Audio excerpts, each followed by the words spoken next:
위기를 만난 중년의 기도라는 제목으로 하나님 말씀 증거하도록 하겠습니다. 이 구조를 살피면은 전체를 볼 수 있기 때문에 깨달을 수 있는 메시지가 많이 있습니다. 그래서 시편 25편 같으면 이걸 닭관체 그러잖아요. 아크로스테이크라고. 그래서 알파벳 순서로 되어 있는 겁니다. 영어 같으면 A, B, C, D, E, F 이렇게 하나씩 해가지고 앞에를 따가지고 C를 짓는 것입니다. 이걸 통해서 깨달을 수 있는 게 되게 많아요. 그래서 22절로 되어 있잖아요. 히브리 알파벳이 22개니까. 그런데 오늘은 내용으로 봐도 또 다른 각도에서 볼 수 있는 것들이 또 많이 있다고 생각을 합니다. 제가 좋아하는 교수님 유영만 교수라는 분이 계시는데 그분이 말장난인데 말을 참 잘 만드는 것 같아요. 의미가 심장에 꽂히면 의미심장해진다. 참 말이 재밌는 것 같아요. 의미가 심장에 팍 꽂히면 의미심장해진다. 맞는 것 같아요. 이게 내용으로 의미를 찾으면 이게 심장에 탁 건드는 의미를 찾으면 꽂히는 것 같아요. 그죠? 의미심장해진다. 그런 의미로 오늘 전달했으면 좋겠습니다. 25편은 위기를 만난 중년의 기도, 여자 불교 신도가 아닌 거 아시죠? 미들에이지, 중년의 기도. 그리고 예배의 기도, 지성소 예배의 기도 26편 이렇게 살피도록 하겠습니다. 먼저 25편입니다. 위기를 만난 중년의 기도인데 배경이 뭘까라고 생각하면 7절을 한번 보십시오. 7절. 여호와여 내 젊은 시절의 죄와 허물을 기억하지 마시고 그랬죠. 젊은 시절의 죄와 허물을 기억하지 말라. 젊은 시절 지났다는 거 아니에요. 그래서 중년의 기도라고 많은 사람들이 별명을 붙입니다. 중년의 특징이 무엇입니까? 중년이 되면 안정이 돼갈 것 같이 보이지만 생각보다 고난이 가중이 됩니다. 책임이 더 커지게 되고 몸도 약해지고 병들 때가 있고 젊었을 때는 쓰러져도 다시 일어나면 된다 이런 생각이 드는데 지금 쓰러지면 다시 일어설 힘이 없다라고 느끼는 게 중년의 때입니다. 그러니까 병 나는 게 두려운 게 중년이에요. 여러 코로나 바이러스 막 돌 때에도 젊은이들은 막 놀잖아요. 왜냐하면 걸려도 산다라는 생각이 드는데 막 걱정이 되는 분들 있죠. 나는 죽을 것 같아. 그럼 중년이에요. 그러니까 다시 일어설 힘이 없을 것 같다. 또 다른 말로 하면 기회가 없다. 뭐 이런 거. 지금 어려움 당한 것이 내게 치명적이다. 이렇게 느낀다라는 것입니다. 그리고 이거 가족에게도 영향을 미친다. 책임이 크기 때문에. 그래서 고난이 가중이 되고 책임이 크다. 힘이 없다. 기회가 없다. 그래서 치명적이다. 뭐 이런 것들이 중년이 느끼는 감정들이라는 것입니다. 오늘 이 전체 시를 통해 가지고 중년의 위기에 대해서 그 다윗의 그런 감정들을 표현할 수 있는데 심리적인 영향을 크게 받는 것 같습니다. 중년의 다윗이 심적으로 굉장히 어려움이 있어요. 16절과 17절 여기서 심리적인 영향을 볼 수 있는데 읽겠습니다. 16, 17절 시작. 주여 나는 외롭고 괴로우니 내게 돌이키사 나에게 은혜를 베푸소서. 내 마음에 근심이 많사오니 나를 고난에서 끌어내소서. 세 가지 단어가 나오잖아요. 외롭다, 괴롭다, 근심이 많다. 중년이 되면요 외롭습니다. 고독감이 있다라는 것입니다. 어떤 사람이 이렇게 표현했어요. 전쟁터에서 부상병의 고독이라고. 막 전투를 벌이고 있는데 뭐 총에 맞거나 칼에 이렇게 베었어요. 그래서 싸우지도 못하고 움직이지도 못하는 거예요. 누가 도와줘야 이렇게 후퇴할 수 있는데 한참 싸우고 있을 때 짐이 되죠. 나를 데리고 가려고 그러다가 동료도 죽을 수 있고 전우도 죽을 수 있고 그러니까 말로는 이렇게 하죠. 나 두고 가라고. 근데 속으로는 어떻게 돼요? 두고 가면 어떻게 해? 그죠? 날 버리지 마. 그게 중년이라는 거예요. 자기도 알아요. 상황. 지금 나이도 있고 생각도 다 있기 때문에 나 데리고 가면은 다 죽어요. 그래서 버리고 가라. 뭐 아니면 죽이고 가라. 뭐 그렇게 말할 수도 있죠. 그러나 속으로는 아니죠. 날 버리지 마. 그게 중년이라는 거예요. 그게 이율배반적인 것 같이 보이는데 거기에 외로움이 있다라는 거죠. 욥이 그랬지 않습니까? 욥도 중년의 고난을 당했습니다. 그랬더니 아내는 욕하고 죽으라. 하나님 욕하고 죽으라. 그래서 참 마지막에 보면 이게 부부만 남는 것 같아요. 그죠? 아내는 욕을 하고 죽으라 그러지만 떠나진 않잖아요. 또 이게 시험이 될 수도 있지만 그래도 끝에 마지막 옆에 있는 거는 배우자라 그러더라고요. 남편, 아내. 근데 다 떠나잖아요. 친구 떠나고 이웃 떠나고 뭐 자식들은 죽었으니까 떠나는 거고. 그래서 뼈저린 고독감 이게 중년입니다. 뼈저린 고독감. 남자들은 더 하겠죠. 남자들의 고독은 더 심하다고 생각합니다. 여자들은 그래도 친구라도 있잖아요. 이렇게 나눌 수 있는 사람들. 남자들은 친구들도 약간 라이벌이에요. 그래서 다 못 나눕니다. 다 나누지 못하고 뭔가 이렇게 동굴 속에 들어가는 것들이 있다라는 거예요. 그리고 또 괴롭다 그랬죠. 이게 뭐예요? 능력 부족이에요. 시간이 가면 갈수록 저 20대 때 컴퓨터 엄청 잘했거든요. 엄청 잘했거든요. 진짜예요. 최첨단이었고 다 내 밑에 깔아 막 이런 거였는데 지금 뭐 은행 공부도 잘 못하겠어. 뭐 해본 적이 없어가지고 그죠. 한 20년 30년 동안 이게 담임 목사가 이게 안 좋은 것 같아요. 맨날 부교육자들한테 시키다 보니까 내가 직접 해본 게 별로 없는 것 같아요. 그 여러분 믿거나 말거나인데 제가 십몇 년 전에 미국 갔는데 그 기름을 내가 넣어본 적이 한 3년 된 거예요. 기름 어떻게 넣는지 모르겠더라고. 그래서 자동차 굉장히 헤맸던 적이 있어요. 그죠? 이게 바보가 되는 거죠. 그런 거예요. 능력이 없고 뒤처지고 젊은 부하 직원들 보니까 컴퓨터 너무너무 잘하고 나는 지금 엑셀도 못해가지고 헤매고 있고 엑셀 자동차만 알고 있고 이게 참 문제가 되는 거죠. 그죠? 그러니까 이게 뭐 괴롭다는 거죠. 근심이 많은 거죠. 그러니까 생각이 많은 거예요. 두려움이 많은 거고 두려움과 실직 낙오되는 거 아닌가. 세상은 너무너무 빨리 변화가 되고 그래서 사업 실패하고 실직하고 이러면 중병, 병까지 걸려요. 설상가상이죠. 이게 중년의 심적인 영향이다. 또 영적으로는 더하죠. 그 죄의식이 생기는 거예요. 막 옛날의 죄. 그래서 7절 아까 읽었지만 젊은 시절의 죄와 허물을 기억하지 마소서. 18절 한번 보세요. 18절 시작. 나의 공고와 한랄을 보시고 내 모든 죄를 사하소서. 그러니까 사죄의 확신이 있죠. 예수 그리스도의 보혈의 피로 말미암아 내 죄가 사해졌다. 이거 믿어요.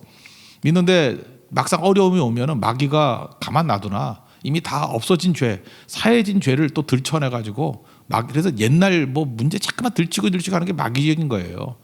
그죠? 잊지 않아요. 마귀는 잊지 않고 또 얘기하고 또 얘기하고 또 얘기하고 나를 괴롭히고 그 젊은 시절의 죄를 또 들치고 특별히 엄마들이 많이 그런다 그러대. 엄마들이 애들이 잘못되면은 자기하고 아무 관계 없는데 그죠? 애들이 지들이 개파친 거지 뭐 부모가 뭔 상관이 있어. 요즘에 부부가 다 돈 벌고 그러잖아요. 근데 어머니들이 애들을 이렇게 정서적으로 살아가니까 죄책감이 있대요. 내가 못 해줘서 그러는데. 내가 볼 때요, 그 망나니 같은 애들이에요, 애들. 그 엄마가 얼마나 고생해서 애들 키우고 얼마나 이렇게 희생해가지고 애들 키우니. 이게 보통 엄마의 뭐 한 5배, 10배 저런 엄마가 없어요. 근데 그 애들 보면은요, 맨날 그 투덜투덜 하고 다녀요, 그죠? 부모 잘못 만났다고. 그냥 죽이고 싶어요, 그런 놈을 보면. 니네 엄마가 어떤 엄마인데. 근데 또 안타까운 게 뭐냐, 그 엄마는 또 죄책감이 있어. 그 망할 놈들인데 자기 자식들이라고 그것도 품어주고 또 죄책감을 갖고 있다고. 내가 잘못해서 내 죄라고. 그거 아니거든요. 그러니까 중년의 때가 이게 영적인 위기가 와요. 그래서 근본이 흔들리는 거예요. 사죄의 은총 이걸 잊어버리는 거예요. 자꾸만 괴로워하고 놔두지 못하는 거죠. 그러니까 여러분 잊지 마십시오. 부모가 놔둬야지 애들이 커져요. 우리 교회도 요즘에 이렇게 성도들 상황을 보잖아요. 그러면은 어정쩡하게 공부하는 애들이 제일 힘들게 살아요. 요즘 시대가. 공부를 하려고 그러면 아예 1등을 하든지 1등 뭐 전교 1등 이렇게 하든지 아니 어정쩡한 애들은 공부 갖고 못 살아요. 공부 갖고 살다가는 정말 힘든 인생 산다니까. 그냥 놔두세요. 놔두면은 자기 잘하는 게 있어요. 하나님 내게 주신 은사가 있어요. 뭐 음악이 될 수도 있고 게임이 될 수도 있고 뭐 어떤 운동이 될 수도 있고 그냥 놔두라니까요. 부모 세대 이미 다 끝난 시대 그거 잠깐 철학 갖고 애들 강요하지 말고 놔두라니까요. 놔두면은 자기가 재밌는 거예요. 쉬운 거예요. 재밌고 쉬운 거는 오래 할 수 있어요. 그래서 그게 직업이 된다고. 그러면 이게 사실은 경쟁력이 생기는 거예요. 이건 남하고 비교할 수도 없는 건데. 근데 부모 세대들은 자기 사는 것 같이 똑같은 건지 안다고. 뭐 대학 가야 되는지 알고. 우리 교회도 보면 잘 나가는 사람들 고졸들이 꽤 돼요. 알아요? 뭐 대학 나가가지고 빌빌대는 애들이 더 많다고. 그거 아니거든요. 잘 자기의 길을 찾은 사람들, 뭘 잘하는 사람들, 그런 사람들이 다 되잖아요 지금. 그러니까 부모가 없어져야지 애들이 성장한다니까요. 근데 내가 못해줘서 안 됐다고? 그런 죄책감. 이게 중년의 영적 영향력 이런 거란 겁니다. 또 인격적으로 또 수치심이 모멸감 이런 게 있죠. 약해지니까 그런 게 이제 모멸감. 2절을 한번 읽겠습니다. 시작. 나의 하나님이여 내가 주께 의지하여 싸우니 나를 부끄럽지 않게 하시고 나의 원수들이 나를 이겨 개가를 부르지 못하게 하소서. 사회적인 그 좀 탈락됨, 뭐 압박 이런 게 있어서 부끄러운 거예요. 그래서 이렇게 잠깐만 누구 만나는데 안 갈라 그러고 자기가 약해졌다고 생각하니까. 특별히 이제는 뭐 사별하는 경우도 있지 않습니까? 이게 배우자를. 지난주에도 어떤 선교사님 사모님이 오셨는데 뭐 우리 잘 대접했습니다. 대접하고 헌금도 드리고 뭐 격려도 하고 하는데 사모님이 너무 이렇게 우울해하시는 것 같아요. 그 시간이 흐를수록 남편의 빈자리가 커 보인다, 힘들다. 그 남편을 잃으면요 슬퍼해야 되는데 슬픔이 아니고 부끄러움이 더 큰 것 같아요. 왜 부끄러워하는지 모르겠어요. 되게 부끄럽대요. 그리고 무능해졌다는 생각. 이게 중년입니다. 중년 만만치 않아요. 그죠? 이렇게 심리적으로, 영적으로, 인격적으로 이게 많이 힘들어질 때라는 것입니다. 다윗도 그랬던 것 같아요. 다윗도 뭐 온갖 일이 다 있었죠. 그때 다윗이 해결했던 방식이 뭐냐면 딱 두 가지예요. 하나님 앞에서 불쌍히 여겨달라 그거고, 또 하나는 말씀과 자기 자신을 묶어버리는 거예요. 여러분 아시죠? 세상에서 제일 강력한 자식의 무기가 뭐예요? 불쌍하면 끝나는 거예요. 그죠? 자식이 아버지나 어머니 앞에 불쌍해 보이면 끝나는 거야. 그래서 우리도 하나님 앞에서 제일 강할 때가 언제인지 알아요? 하나님이 나를 불쌍히 보실 때예요. 그래서 이스라엘 백성들이 불쌍히 보이려고 여러 가지 그 퍼포먼스를 하는 것 같아. 막 옷도 찢고. 나는 왜 찢을까 생각했어요. 비싼 옷을. 불쌍해 보이려고. 죄를 뿌리고. 왜요? 불쌍해 보이려고. 씻지도 않고 불쌍해 보이려고. 광야로 나가서 불쌍해 보이려고. 그 심령이 되게 중요해요. 하나님 나를 불쌍히 여겨주세요. 그거죠. 6절을 보시면 여호와여 주의 긍휼하심과 인자하심이 영원부터 있었사오니 주여 이것들을 기억하옵소서. 힘이 없습니다. 긍휼과 인자가 이게 긍휼, 이게 멀시 아니에요. 멀시 온미. 그리고 나를 불쌍히 여겨 달라. 그죠? 나를 불쌍히 여겨 달라. 긍휼, 인자, 이 헤세드, 하나님의 unfailing love. 불쌍하면 끝나는 거죠. 불쌍하면. 그래서 신약성경에도 스프랑크는 이조마 이게 불쌍히 여기던데 다 기적이 나타났다. 다 기적이. 그죠? 사마리아 사람 그 얘기, 그것도 기적은 기적이죠. 그거 하나 빼놓고 불쌍히 여겼다 그러면 다 기적이 나타났다는 것입니다. 그런 의미에서 교회도 이렇게 너무 부유해지고 이런 건 아닌 것 같아요. 제가 요즘에 느낀 게 그거예요. 어떻게 하면 목회를 잘할 수 있고 어떻게 하면 훌륭한 목회가 될 것인가. 보니까 청빈, 좀 가난해져야 되는 것 같아요. 가난해지고. 고행주의자는 아닌데 그래도 좀 어려운 데 가고 어려운 사람 만나고, 이게 만나는 사람들도 너무 잘 나가는 사람 만나지 말고 좀 이렇게 어려움 당하고 뭐 거의 소망 없는 사람들 만나고 진짜 강도 만난 사람 만나고, 주님이 그런 사람을 불쌍히 여긴다니까요. 그런 사람을. 그죠? 그러니까 우리 교회가 그래요. 우리 교회 좀 많이 좀 불쌍해졌으면 좋겠어요. 하나님 앞에서. 정말 불쌍하구나 쟤네들. 내가 손 떼면 아무것도 아니네. 그러면 우리도 불쌍한 사람들 향해서 마음이 갈 거 아니에요. 계속. 불쌍한 사람이 뭐 말했을 때 잊어버렸는데 지금 기억나는데, 그럼 벌써 이게 변질되고 있는 거예요. 하나님의 불쌍히 여김. 이게 다윗이 중년 이후에 살아나는 길이었다는 것입니다. 이 보세요. 뭐 문제도 많고 뭐 죄도 많이 짓고 그랬잖아요. 근데 하나님이 다윗은 불쌍히 여겼어요. 하나님 앞에 잘난 척하는 게 없어요. 그죠?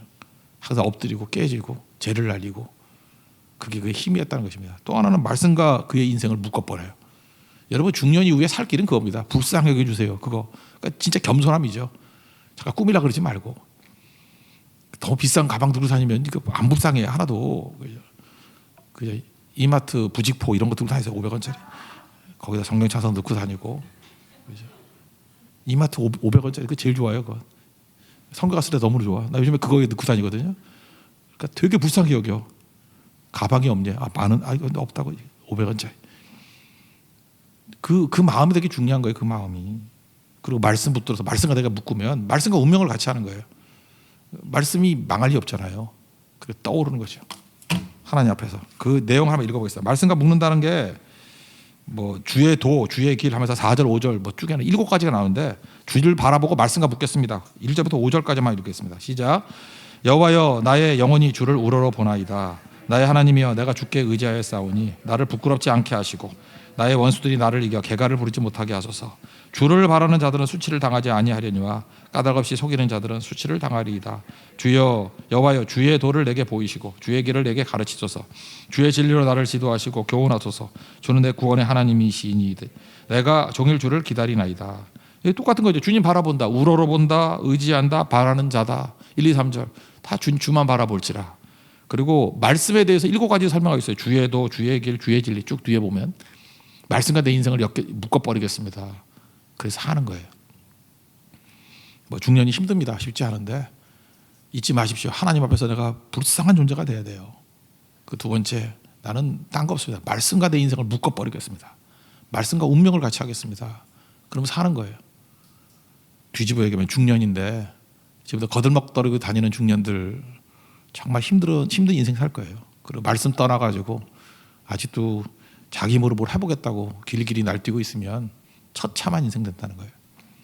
하나님 앞에 불쌍히 여김을 당하고 오직 말씀에만 매달릴 수 있는, 그래서 사랑하는 하나님의 종되기를 축원합니다. 그 다음에 26편은요, 예배자, 지성소 예배, 뭐 얘기했죠. 뜰의 예배가 있고 뭐 성소 예배가 있고 지성소 예배가 있다. 더 깊어지는 거다. 뭐 그런 얘기죠. 특별히 여기 1절부터 보면은 약간 우리 당혹하게 만들기 위해서 내가 하나님 앞에 완전하되, 이게 번역이 좀 그런 것 같아요. 완전하다. 1절 한번 읽겠습니다. 시작. 내가 나의 완전함에 행하여 싸우며 흔들리지 아니하고 여호와를 의지하여 싸우니 여호와의 나를 판단하소서. 우리는 전부 다 칼빈주의자들이기 때문에 은혜를 붙들고 은혜로 구원받았다는 걸 붙들기 때문에 1절 같은 거 보면 마음에 걸리죠. 캥기죠. 아니 이렇게 교만한 자가 다 있어? 내가 완전함에 행하였다고? 근데 이거 원문을 보니까 완전함이라고 번역하는 것보다는 주로 이 단어를 온전하다고 번역하기 훨씬 더 많아요. 영어로 보면 integrity예요. integrity. I have acted with integrity. integrity는 한국말로 번역할 게 별로 없다 그랬죠. integrity. 성실하다, 정직하다, 뭐 충성스럽다, 온전하다. 그러니까 integrity는 뭐냐면 요셉이에요. 요셉이 integrity예요. 누가 보나 안 보나.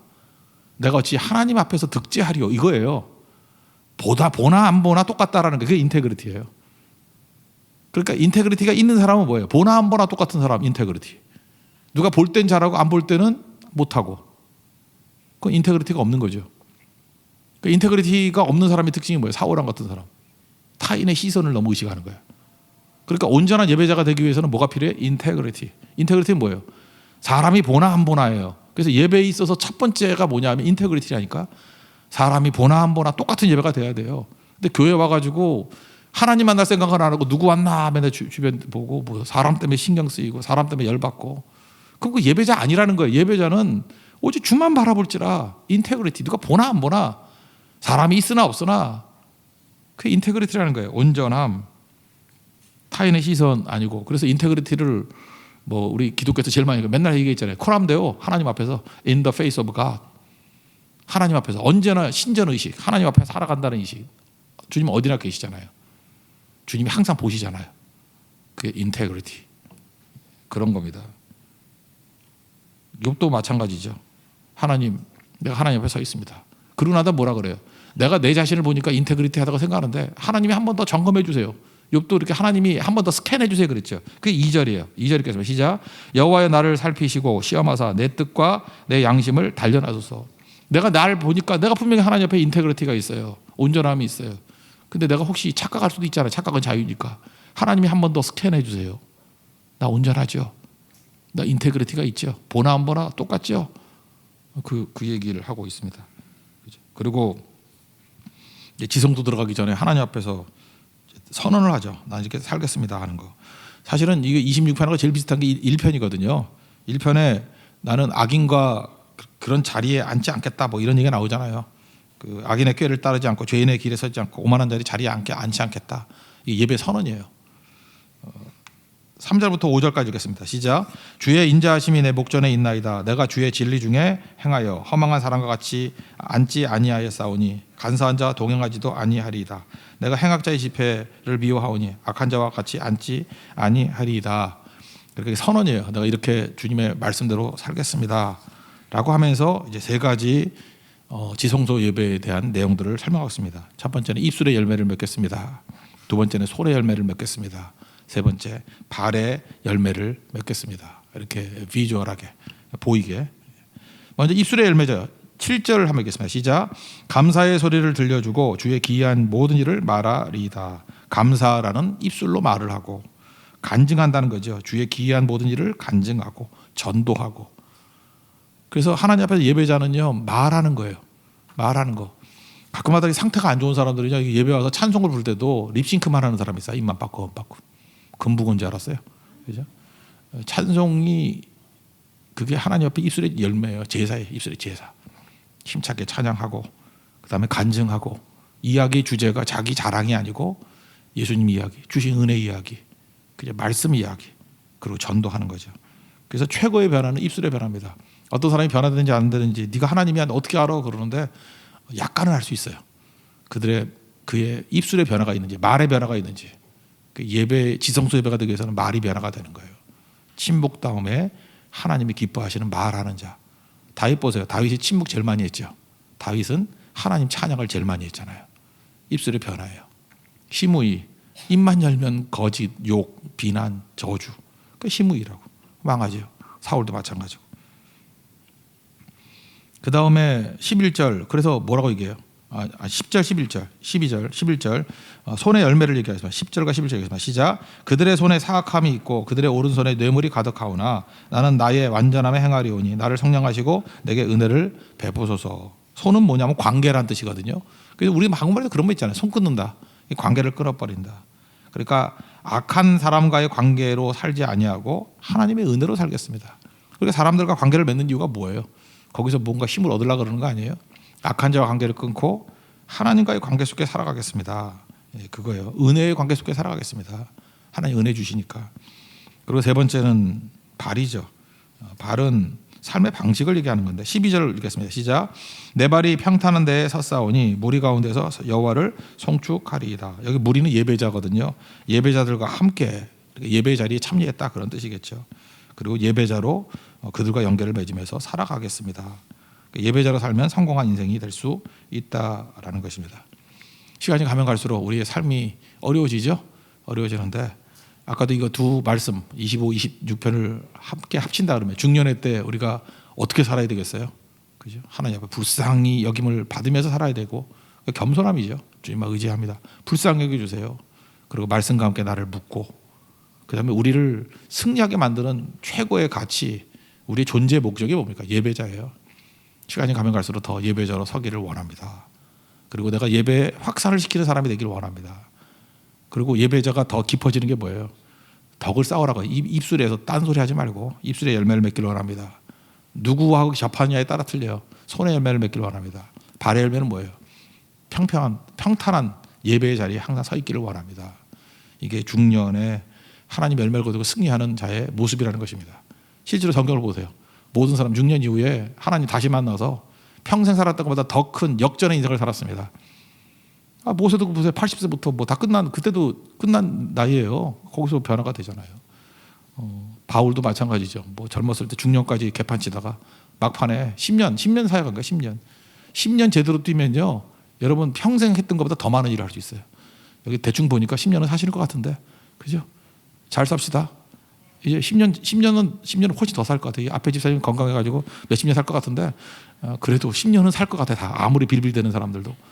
이제 이거 제대로 살면은 내 평생을 다 뒤집을 수 있다라는 거예요. 그런 승리를 맛보는 종들 되기를 원합니다. 자리에서 일어나겠습니다. 우리 역전되리라 찬양했습니다. 기도를 멈추지 마라.